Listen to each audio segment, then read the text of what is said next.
Hello everyone, welcome all to video lecture series on concepts of preemptive scheduling policies. In earlier videos, I have dealt with round robin scheduling with time slicing and one more least completed next scheduling policies. In this video, we shall go through another preemptive scheduling policy called shortest time to go scheduling policy. Let us look into features of shortest time to go scheduling policy. The shortest time to go policy schedules a process that has smallest CPU time remaining at a given instance of time. That is, process whose remaining CPU time requirement is least compared to all other processes in the system. This non-preemptive policy is the preemptive version of shortest request next policy. Therefore, it favors short processes over long processes and results in a good throughput. Also, shortest time to go policy favors a process that is nearing completion over the newly entering short processes into the system, due to which shortest time to go policy yields improved turnaround time and weighted turnaround times of the process. Similar to shortest request next policy, even with this shortest time to go policy, long processes might face starvation. Now let us understand shortest time to go scheduling policy more by considering an example. Here we have considered 5 processes or requests, namely P1, P2, P3, P4 and P5 with admission times at 0, 3, 5, 6 and 8 time units respectively. That is, process P1 will be admitted into the memory at 0 time unit, process P2 at 3 time unit, process P3 at 5 time unit, process P4 at 6 time unit and process P5 finally at 8 time unit. Also, their service times are 4, 5, 5, 4 and 2 time units respectively, which means process P1 needs total of 4 time units to complete its execution, while process P2 and P3 both requires 5 time units to complete their execution. Process P4 requires 4 time units to complete its execution, and finally process P5 requires only 2 time units to complete its execution. Let's move on with scheduling these 5 processes. In case of a tie, that is, if 2 or more processes requires equal amount of CPU time, then the process which was relatively processed or scheduled long back will be selected for scheduling. Now let's move on with scheduling these 5 processes by applying shortest time to go scheduling policy, for which we shall consider a table in which first row shows the time of scheduling and following 5 rows shows the remaining CPU time requirement for each processes P1, P2, P3, P4 and P5 respectively.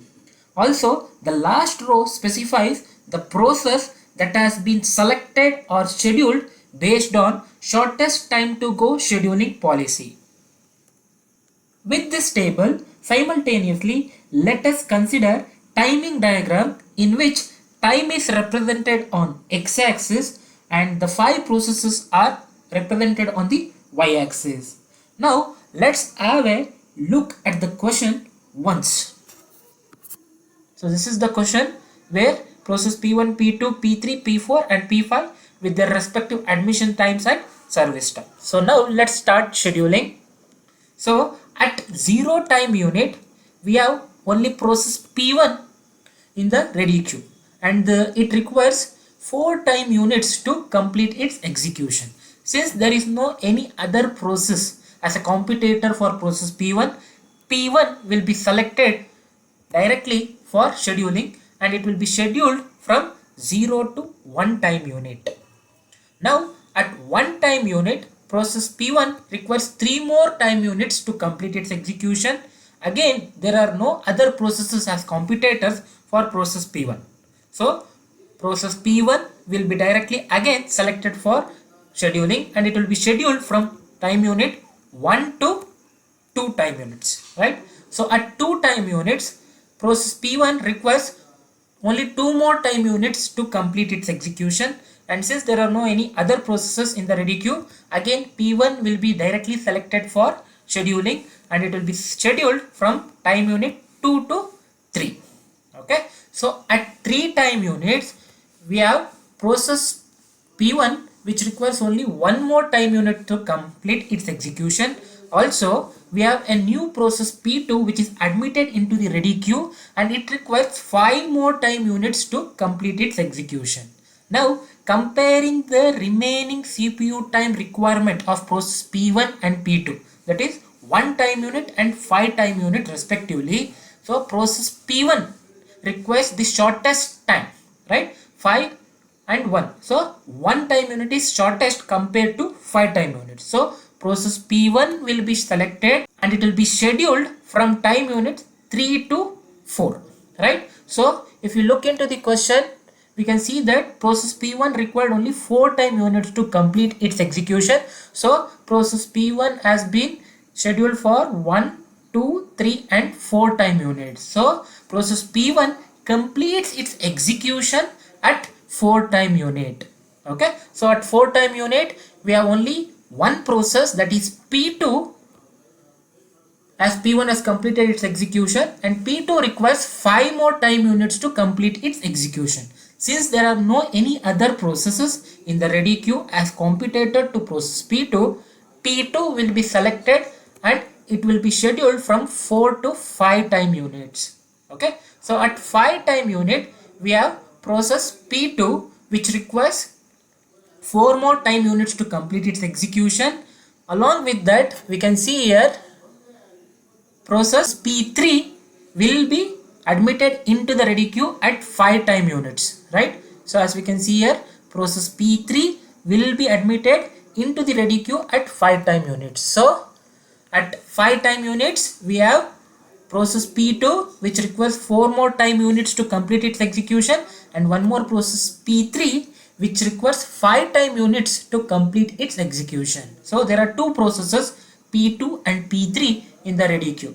So out of this, P2 requires 4 time units, P3 requires 5 time units. So comparing this P2 and P3 CPU time requirement, we can say that process P2 requires less amount of time to complete its execution. So P2 will be selected over P3, and it will be scheduled from 5 to 6 time units. Okay, so at 6 time unit we have process P2 which requires 3 more time units to complete, and P3 which requires again 5 time units. Since it has not been scheduled even once, it requires 5 time units to complete its execution. So along with P2 and P3, we have one more new process, that is P4, which has been loaded into the memory or admitted into the memory, and P4 requires 4 more time units to complete its execution. So at 6 time units we are having 3 processes, P2, P3 and P4, right, with 3 time units, 5 time units and 4 time units of CPU time requirement. So comparing CPU time requirements of P2, P3 and P4, we can say that P2 requires the shortest, right, that is 3 time units. So P2 will be selected again, and it will be scheduled from 6 to 7 time units. Okay, so at 7th time unit we have process P2 which requires 2 more time units to complete its execution, P3 which requires 5 more time units to complete its execution, process P4 which requires 4 time units to complete its execution. So again at 7 time units we are having 3 processes, P2, P3 and P4, out of which process P2 requires the shortest time, that is 2 time units. So again process P2 will be selected for scheduling, and it will be scheduled from 7 to 8 time units. Okay, so at 8th time unit we have process P2 which requires only 1 time unit to complete its execution, process P3 which requires 5 time units to complete its execution, and process P4 which requires 4 time units to complete its execution. So if we look into the question, we can see that process P5 has the admission time of 8 time units. So P5 will be admitted into memory at 8th time unit, right? So at 8th time unit, we will be having one more process along with P2, P3, P4, that is P5, which will be admitted into the memory, and it requires 2 time units to complete its execution. So comparing these 4 processes P2, P3, P4 and P5, we can see that process P2 requires the shortest time to complete its execution. So again process P2 will be selected for scheduling and it will be scheduled from 8 to 9 time units. So we can say that process P2 has completed how many time units? 1, 2, 3, 4 and 5. So if you look into the question, P2 requires service time of 5 time units. So P2 has been served for 5 time units. So we can say that process P2 completes its execution at 9th time unit. Okay. So at 9th time unit, we can say that process P3 requires 5 time units to complete its execution. Process P4 requires 4 time units to complete its execution, and process P5 requires only 2 time units to complete its execution. So in the memory queue, we are having these 3 processes, process P3, P4 and P5. So comparing their CPU time requirement, we can see that process P5 requires the shortest time, that is only 2 time units, right? So process P5 will be selected for scheduling and it will be scheduled from 9 to 10 time units. Okay. So at 10 time units, we can see that process P5 requires 1 time units to complete its execution. Process P3 requires 5 time units to complete its execution, and again process P4 requires 4 more time units to complete its execution. So again comparing CPU requirement of process P3, P4 and P5, P5 requires the shortest time to complete its execution. So we are going to select process P5 based on shortest time to go scheduling policy, and it will be scheduled from 10 to 11 time units. So if we have a look at the question, process P5 requires 2 time units of service time, right? So it needs to be serviced for 2 time units. So P5 has been served from 9 to 10 and 10 to 11 time units. So we can say that process P5 completes its execution at 11 time units. Okay. So at 11 time units, we have process P3 which requires 5 time units to complete its execution, and process P4 requires 4 more time units to complete its execution. Right. So now comparing the CPU requirement times of process P3 and P4, we can see that process P4 requires shorter, right? So 4 time units is short, less than 5 time units. So based on shortest time to go scheduling policy, we are going to select process P4 for scheduling, and process P4 will be scheduled from 11 to 12 time units. Okay. So at 12 time units, we have process P4 which requires 3 more time units to complete its execution, and process P3 again requires 5 time units to complete its execution. So comparing the CPU time requirement, process P4 is having shortest CPU time requirement, so it will be selected again and it will be scheduled from 12 to 13 time units. Okay. At 13, we have process P4 which requires 2 more CPU time units, and process P3 which requires 5 CPU time units. Okay. So comparing their CPU requirement times, process P4 requires shorter, right? Shortest CPU time. So process P4 will be selected for scheduling and it will be scheduled from 13 to 14 time units. Okay. So now at 14 time units, we have process P4 which requires only 1 more CPU time to complete its execution, while process P3 requires 5 CPU time units to complete its execution. So comparing their CPU time requirement, so we can say that process P4 requires the shortest CPU time, that is 1 time unit. So it will be selected for scheduling and it will be scheduled from 14 to 15 time units. Okay. So if we have a look at the question, we can see that process P4 requires only 4 time units of service, right? So it is having service time of 4 time units. So if we look here, process P4 has been scheduled once, twice, thrice, and for the fourth time. So process P4 has been scheduled or served for 4 time units. So we can say that process P4 completes its execution at 15 time unit. So at 15 time units we have only one process, that is process P3, which requires 5 time units or 5 CPU time units to complete its execution.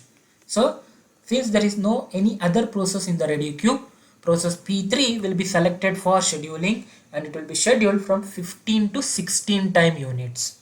So at 16 time unit, process P3 requires 4 more CPU times to complete its execution.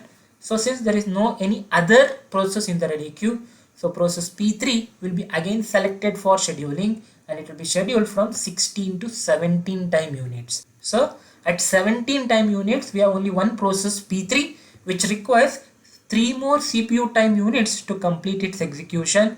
So it will be selected for scheduling and it will be scheduled from 17 to 18 time units. Okay, so at 18 time units we have process P3 which requires 2 more CPU time units to complete its execution. So it will be selected for scheduling and it will be scheduled from 18 to 19 time unit.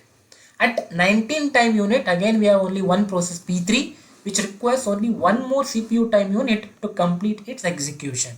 So it will be selected for scheduling and it will be scheduled from 19 to 20 time units.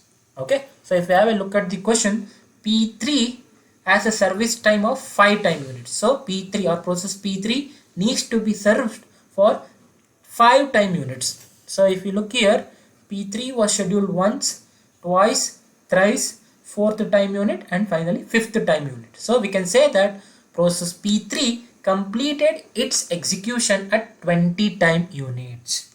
Okay, so all the 5 processes complete their execution at 20 time units.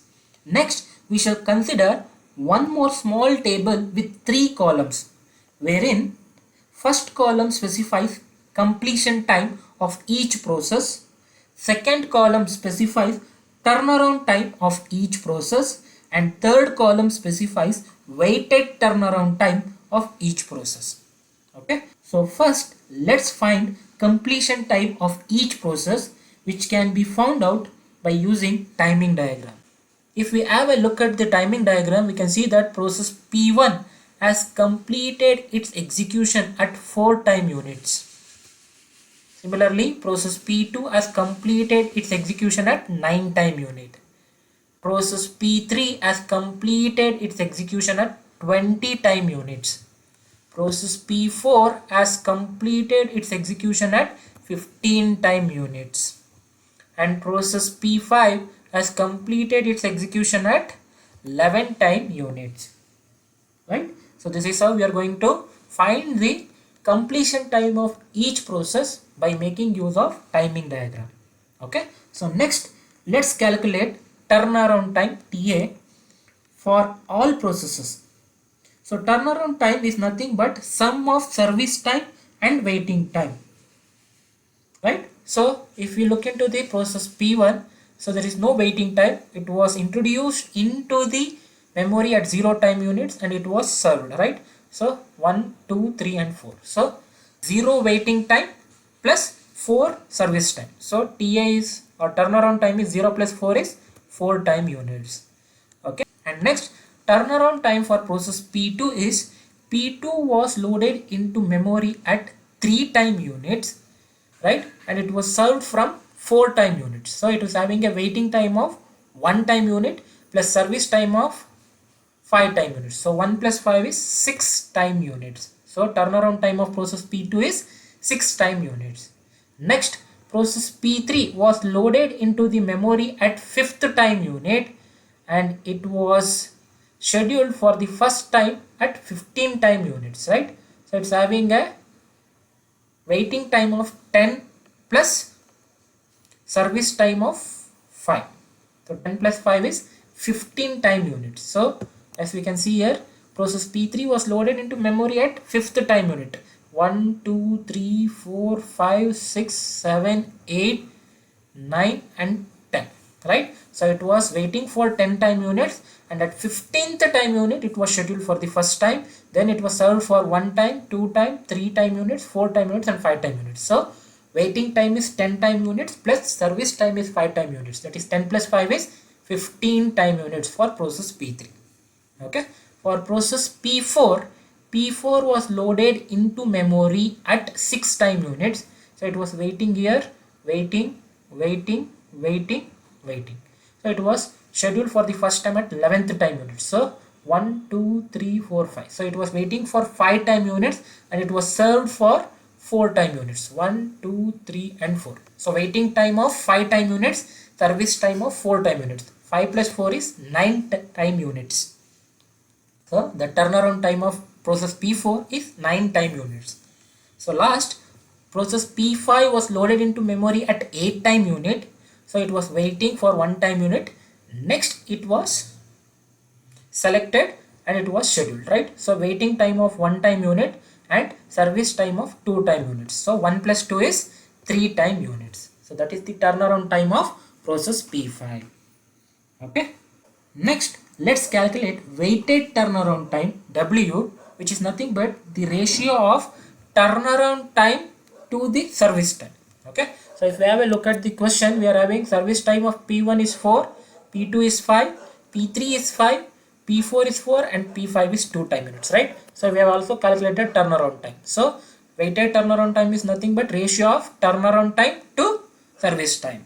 Okay. So for process P1, turnaround time is 4, service time is also 4. So 4 by 4 is 1 time unit. For process P2, turnaround time is 6, service time is 5. So it is 6 by 5, nothing but 1.2 time units. For process P3, turnaround time is 15, service time is 5. So 15 by 5 is 3 time units. For process P4, turnaround time is 9 and service time is 4. 9 by 4 is 2.25 time units. And for process P5, turnaround time is 3, service time is 2, 3 by 2 is 1.5 time units. Okay. So this is how we are going to calculate the weighted turnaround time for individual processes. Okay. So then we have PA bar and W bar, which is nothing but average turnaround time and average weighted turnaround time respectively. So these can be obtained by taking average of these 5 values of turnaround time and these 5 values of weighted turnaround time. So average is nothing but sum of terms by number of terms. So average turnaround time is nothing but sum of these values divided by 5. So 4 plus 6 plus 15 plus 9 plus 3 divided by 5, nothing but 37 divided by 5, which gives 7.4 time units. Okay. Similarly, average wait around time is nothing but sum of these values divided by 5. That is 1 plus 1.2 plus 3 plus 2.25 plus 1.5 divided by 5, which is nothing but 8.95 divided by 5, which gives 1.79 time units. So this is how we will schedule any given processes using shortest time to go scheduling policy and calculate completion time, turnaround time, weighted turnaround time, average turnaround time and average weighted turnaround time. Okay. So that's it for this video. Thanks for watching. I hope you all have now better understood shortest time to go preemptive scheduling policy. If you feel worth sharing, do like and share so that this video reaches maximum audience. I will meet you all soon with a new video and new concept. Until then, see you all, take care and goodbye.